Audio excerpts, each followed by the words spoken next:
realizing the possibilities of all this madness. And I thought it'd be cool to show you a few OBS things now. You will probably see something like this. So this is really nice to think about straight off the bat. You got scenes and you got profiles. Profiles are all of your deeper kind of settings, your streaming settings, how many kilohertz you're putting out per bit rate second. It's your streaming settings, so this kind of stuff. All these changes that you make to all of this, that can be saved in a profile. So that's really good to know. Scenes are similar, but that's all your bits that you got down here. These are all your layers. Scenes and profiles, that's cool. Yeah, this is what you find when you have this open. Hit this sources plus button. You'll find all your things that you can capture. First thing, most useful thing for OBS is display capture. It's nice. So that is capturing your screen. Whichever screen you want to capture, you can do that, and you can choose whether to capture cursor. That's helpful. Display capture, that's wicked. You can right click, explore all of this stuff. You got transform, you got filters. Once you open up filters, it's the same thing. Do a little plus and I don't know, color correction. You know, you got live color correct settings. Madness. You got real-time effects. Do that display capture, do the spout capture as well. Why not? Go Studio Home. I've got this on alpha. This is something I'll go into later. But there's an off-world tutorial up there already, but we can do that. So now I've got 2 layers. Select the layer that you want. You can drag that. If you hold shift, you can drag it like this. Wow. Super cool. So yeah, you can do that. If you want a full screen, you can control S, full screen. Or you can control Z to go back to the view that you were on before. And you know, that's sick. Yeah, so there's that.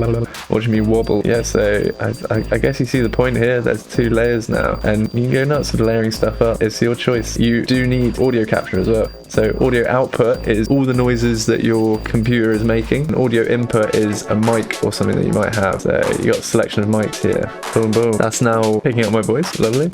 And also in the mic, just like the visual, you can go filter. This is super important. You can add a limiter to stop you from peaking. So you can, but it doesn't actually hurt your ears. That's what a limiter does. Usually what I do in my audio input settings is I have a compressor that's set to 5:1 ratio. Compressor is like when you want your levels to be more similar, filling out the sort of center space of the frequency equilibrium. If it does it by 10:1 ratio, which it is on automatically, that's going to be quite harsh, but 5:1 is a little softer. Threshold -25 dB, so that's similar to the limiter telling the sound to stop at that level, but a compressor is a little softer. I got some noise suppression, which I've got on good quality because I think it's quite important.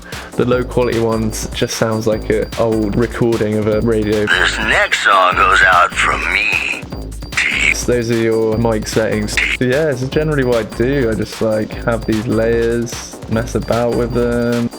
Why not chuck in a series of fun GIFs? It's fine. You're allowed.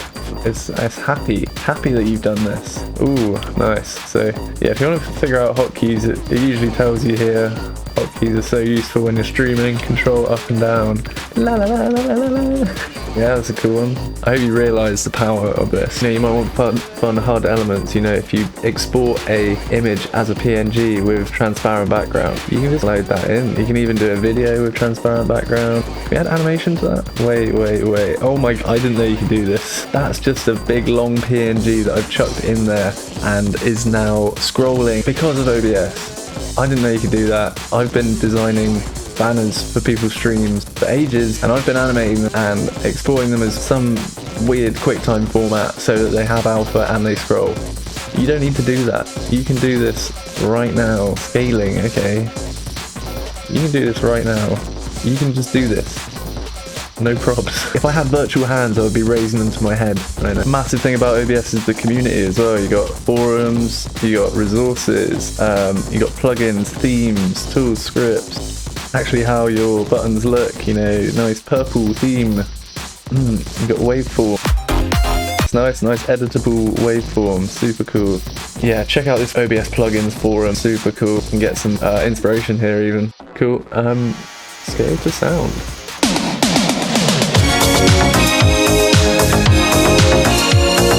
Cool. Usually just an exe that you can download and run.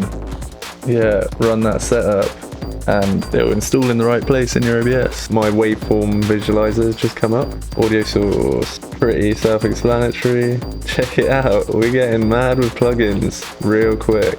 So yeah, this hopefully concludes how to get nuts with OBS. Next up on the list of live streaming shenanigans is how to use NDI to link two computers together. So if you've got one gaming PC and one PC to run the avatar streaming off of, really good one for performance. If you want to do that, we will get into that simple setup in the next one.